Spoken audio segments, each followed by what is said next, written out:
বুঝতে বাকি থাকে না যে শিরিন শারমিন চৌধুরী কোনো একটা বিশেষ গোষ্ঠীর দ্বারা নিয়ন্ত্রিত হচ্ছেন এবং তিনি এমন একটা হেফাজতে আছেন যেখান থেকে তিনি পদত্যাগপত্র পাঠিয়ে দিয়েছেন। সেটা চাউর করে দেওয়া যেমন সম্ভব, তেমনি তাকে এক রকমের জোর করে ভয় দেখিয়ে পদত্যাগপত্র স্বাক্ষর করে পাঠিয়ে দেওয়াও সম্ভব। শারমিন চৌধুরী গত প্রায় 20-21 মাস কোথায় ছিলেন, কোথায় তাকে রাখা হয়েছিল, নিশ্চিত করেই রাষ্ট্রীয় নজরদারিতে তাকে রাখা হয়েছিল এবং প্রফেসর ইউনূসের মেটিকুলাস ডিজাইনে কোথাও না কোথাও তাকে বন্দী করে রাখা হয়েছে। আয়নাঘরে বন্দী করে রেখেছিলেন কিনা সেই প্রশ্নটা এসেছে।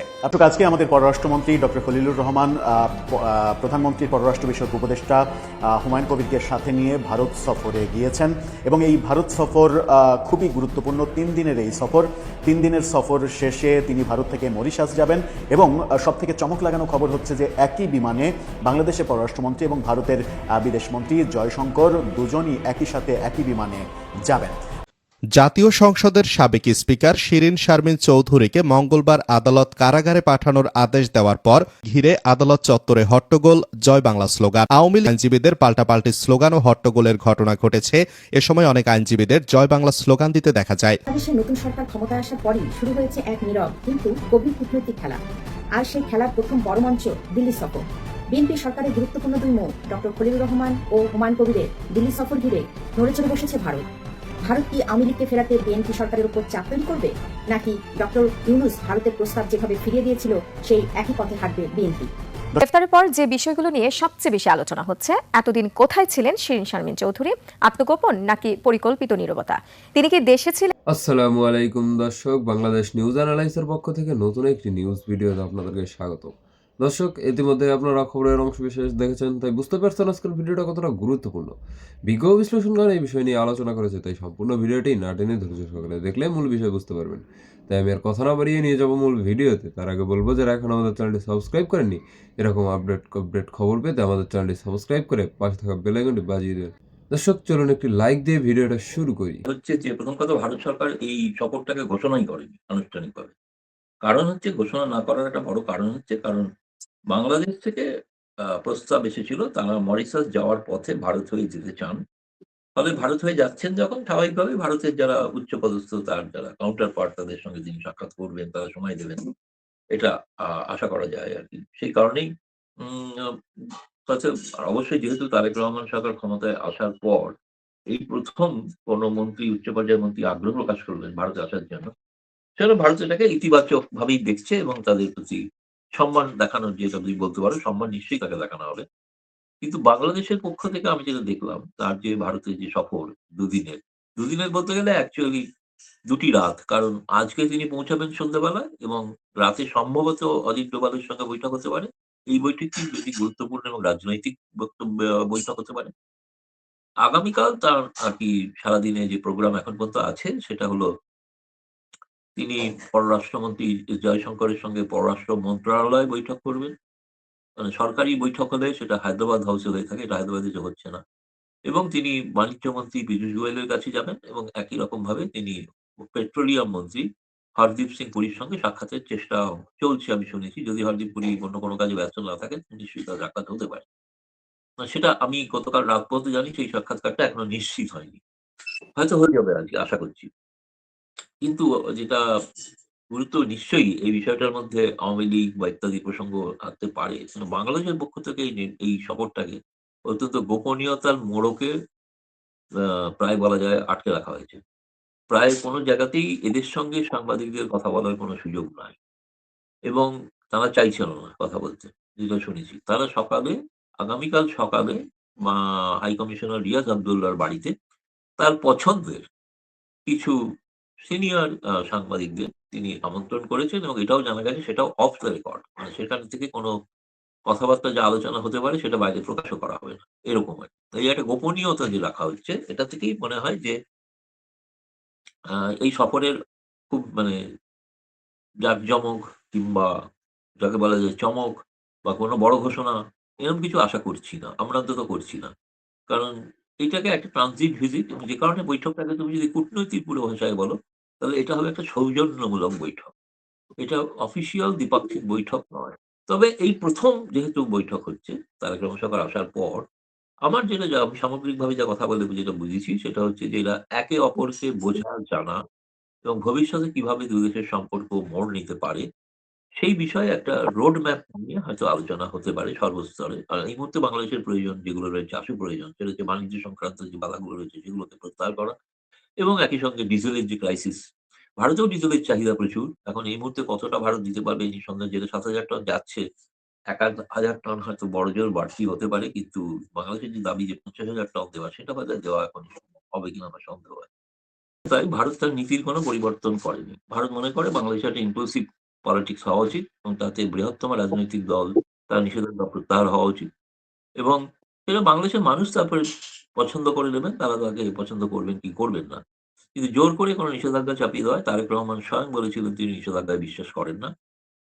দ্বিতীয় কথা, আমার যেটা মনে হয়েছে, আমি যতদূর খবর পেয়েছি, বোধহয় খবরটার মধ্যে কোনো একটা বিভ্রান্তি আছে। বিভ্রান্তি আছে এই কারণে যে আমাকে যা বিএনপি সূত্র থেকে যা বলা হয়েছে সেটা হচ্ছে এটা মিডিয়া মিস ইন্টারপ্রেট করেছে। এটা একটা অন্য একটা আইনের একটা ধারা কিছু বদলানো হচ্ছে। সেই আইনটা শেখ হাসিনাই করে গিয়েছিলেন ২০০৯ এ। আ এটা আর যেটা আ আমাদেরকে যে নিষিদ্ধ করা হয়েছিল, ইউনূস সরকার করেছিলেন, সেটা হচ্ছে একটা এক্সিকিউটিভ অর্ডার অর্থাৎ প্রশাসনিক আদেশে। সেটা কোনো অর্ডিন্যান্স নয়। ফলে প্রশাসনিক আদেশটাকে বিল আকারে আনতে গেলে নতুন করে বিল আনতে হয়।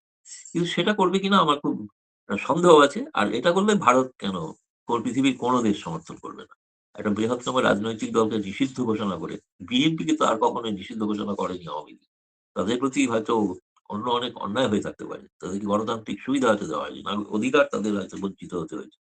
কিন্তু নিষিদ্ধ তো করতেই পারত। তাই না? নিষিদ্ধ করেনি, এমনকি জিয়াউর রহমান নামের যে জাদুঘরটি আছে সেটি সুরক্ষিত আছে শেখ হাসিনার সময়। কিন্তু দুর্ভাগ্যের বিষয় যে তথাকথিত বিপ্লবের পর বঙ্গবন্ধুর বাড়িটা অক্ষত রইল না। এটা মানসিকতার পার্থক্য, আদর্শগত পার্থক্য স্পষ্ট হয়ে উঠেছে। এটা ভারত এটারও নিন্দা করেছিল বঙ্গবন্ধুর বাড়ি যখন ভাঙা হয়। তবে আমরা বুঝতে পারছি যে ভারতে এত আওয়ামী লীগের নেতারা আশ্রিত আছেন, তারা আছেন। তাদেরকে ফেলে দেওয়া হচ্ছে, ছুঁড়ে ফেলে দেওয়া হচ্ছে। এরকম একটা ধারণা কেউ দেওয়ার চেষ্টা করছে। তারা অতি উৎসাহে করছে আরকি। তাদের প্রতি আমাদের করুণা ছাড়া আর কিছু দেওয়ার নেই। কিছু করার নেই। ভারতের সঙ্গে ইউনূস সরকারের সঙ্গে যেরকম একটা কাজ চালানোর মতো সম্পর্ক ছিল সেরকমই সম্পর্ক থাকবে। শুধু ভারত নয়, ভারতের তো পাশে আমি তো একটা কথা বলে রাখি, ঠিক এই সময় একই সময়ে ভারতের পররাষ্ট্র সচিব বিক্রম মিশ্রি তিনি আমেরিকা রওনা হচ্ছেন ৪ দিনের জন্য। আগামীকালই রওনা হচ্ছেন। মানে যেদিন আগামীকাল বৈঠক, পররাষ্ট্রমন্ত্রীর সঙ্গে পররাষ্ট্রমন্ত্রীর বৈঠক, তখন বিক্রম মিশ্রি থাকবেন কিনা এটা এখনো নিশ্চিত নয়। তিনি ইউএস রওনা হচ্ছেন। ফলে এই ধরনের কোনো সিদ্ধান্ত তারা নেবেন কি নেবেন না তো আমি জানি না, বলতে পারি না। কিন্তু এটা নিঃসন্দেহে যে ভারত সেই সিদ্ধান্তটাকে প্রকাশ্যে প্রতিবাদ জানাবে। ভারতের প্রধানমন্ত্রী নরেন্দ্র মোদীর সঙ্গে তাদের সৌজন্য সাক্ষাতের খবর কেউ কেউ প্রকাশ করেছে। ভারতের প্রধানমন্ত্রীর সঙ্গে তাদের সাক্ষাৎ হওয়ার সুযোগ কি দেখছেন? না, ভারতের প্রধানমন্ত্রীর সঙ্গে সাক্ষাতের কোনো সম্ভাবনা নেই।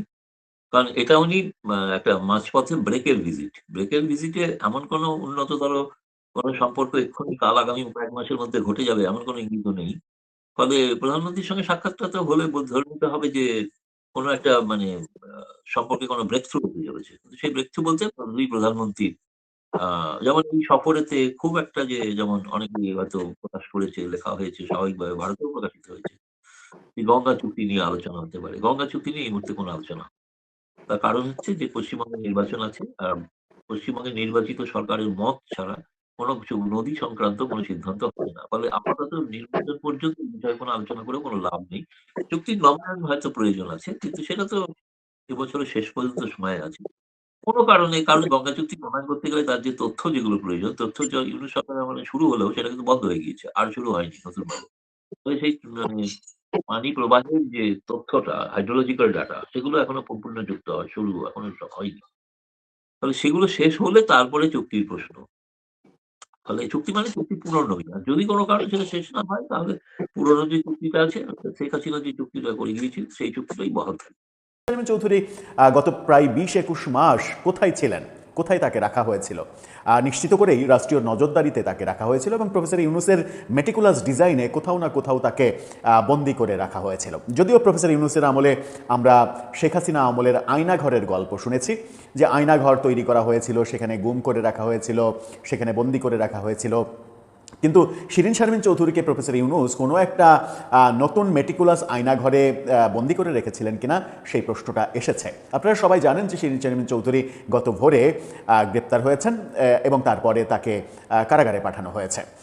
গ্রেপ্তার কোথায় থেকে হলেন, কোথায় ছিলেন তিনি, তাকে নিয়ে কি তথ্য বেরিয়ে আসছে, সাংবাদিক বুদ্ধিজীবীরা শিরিন শারমিন চৌধুরীর এই গ্রেপ্তার নিয়ে কি বলছেন, শিরিন শারমিন চৌধুরীর একাডেমিক ক্যারিয়ার কেমন, শিক্ষাগত যোগ্যতা কিংবা শিক্ষাক্ষেত্রে তার অবদান কেমন, তার যে পারিবারিক ঐতিহ্য সেখানে বেড়ে ওঠাটা কেমন ছিল, শিরিন শারমিন চৌধুরী কি স্পিকারের আসনটা পরপর 3 বার তিনি বাগিয়ে নিয়েছিলেন কিনা, দখল করে নিয়েছিলেন কিনা, শেখ হাসিনা তাকে এই দখলদারিত্ব বুঝিয়ে দিয়েছিলেন কিনা, নানা ধরনের বৈপরীত্য রয়েছে তাকে নিয়ে আলোচনায়।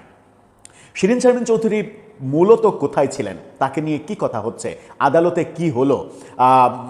প্রথমেই যে ভিডিওটা দেখলেন যে আদালত চত্বরে তাকে নিয়ে হুড়োহুড়ি হলো এবং তিনি এক পর্যায়ে পড়ে গেলেন, পড়ে গিয়ে আবার টেনে তোলা হলো। আদালতে একজন নারীকে নিয়ে, তাও আবার সাবেক স্পিকার, তাকে নিয়ে কেন হুড়োহুড়ি হলো, তাকে আদালত রিমান্ড দেননি, জামিন দেননি, কারাগারে পাঠিয়েছেন, রিমান্ড না দেওয়ার এই ব্যাপারটাকে অনেকে প্রশংসা করছেন। সব মিলিয়ে শিরিন শারমিন চৌধুরীর অজানা, শিরিন শারমিন চৌধুরী সম্পর্কে গত 2 বছরের অজানা কিছু তথ্য নিয়ে আলোচনা করে এবং আজকে কি কি হলো সেগুলো আলোচনা করে বোঝা। ভোর 4টার পরে, 4টা থেকে 6টা এই সময়ের মধ্যে ধানমন্ডির নিজের বাসা থেকে গ্রেপ্তার করা হয়েছে। কিন্তু প্রশ্ন উঠেছে, ধানমন্ডির নিজের বাসায় তিনি কি থাকতেন, তিনি কি ছিলেন, তাহলে তিনি অজ্ঞাত স্থানে আছেন, তাকে স্ট্রেস করা যাচ্ছে না, এই বক্তব্যগুলো কেন আসলো? কবে ধানমন্ডির নিজের বাসায় তাকে আনা হয়েছিল?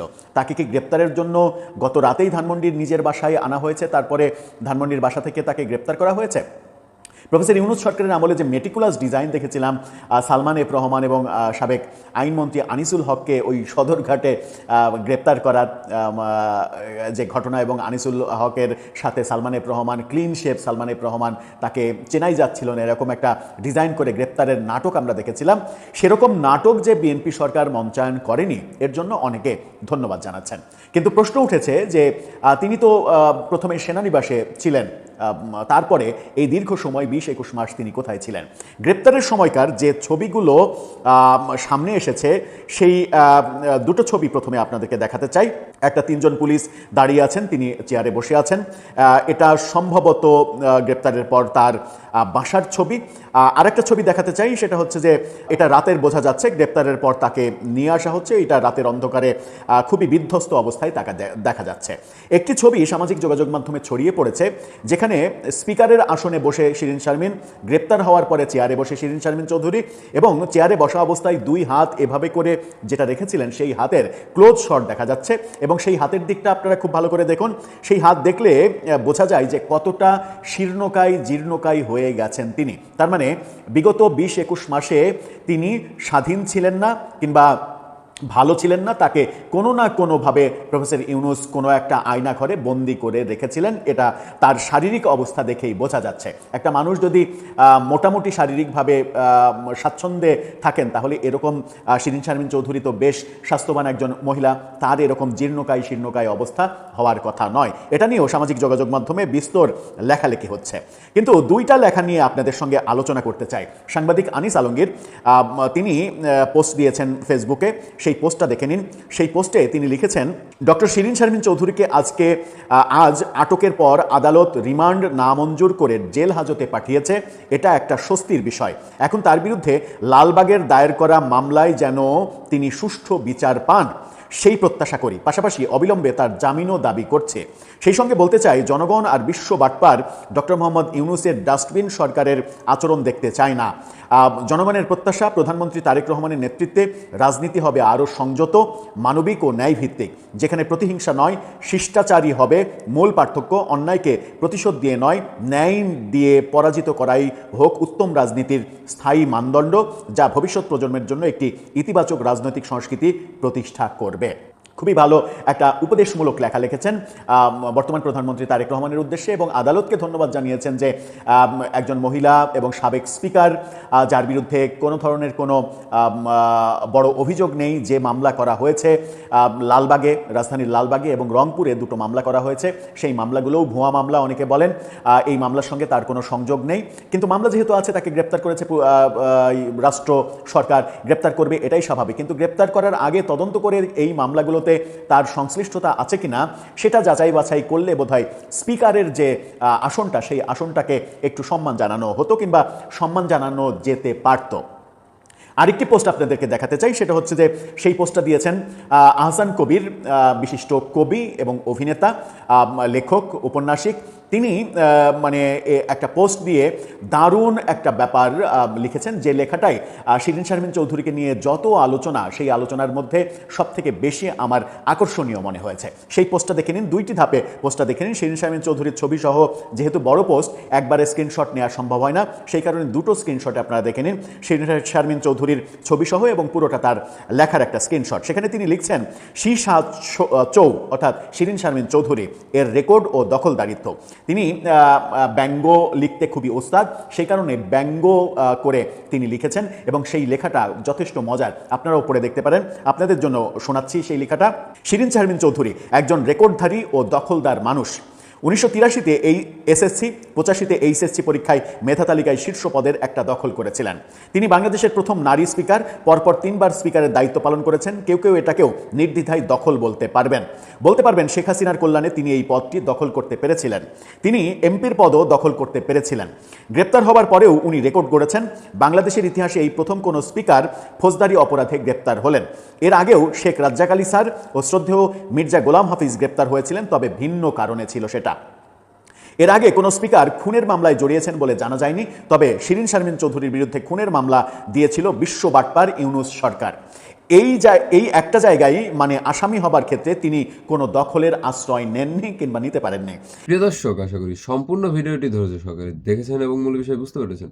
এই ভিডিওটি নিয়ে আপনার মূল্যবান মতামত কি তা কমেন্ট বক্সে জানিয়ে যাবেন। যারা এখনও আমাদের চ্যানেলটি সাবস্ক্রাইব করেননি, এরকম আরও আপডেট খবর পেতে আমাদের চ্যানেলটি সাবস্ক্রাইব করে পাশে থাকা বেল আইকনটি বাজিয়ে দিবেন। আজ এখানেই বিদায় নিচ্ছি। দেখা হবে নতুন কোনো ভিডিওতে, নতুন কোনো টপিক নিয়ে। ততক্ষণ সুস্থ থাকুন, সুরক্ষিত থাকুন। আল্লাহ হাফেজ।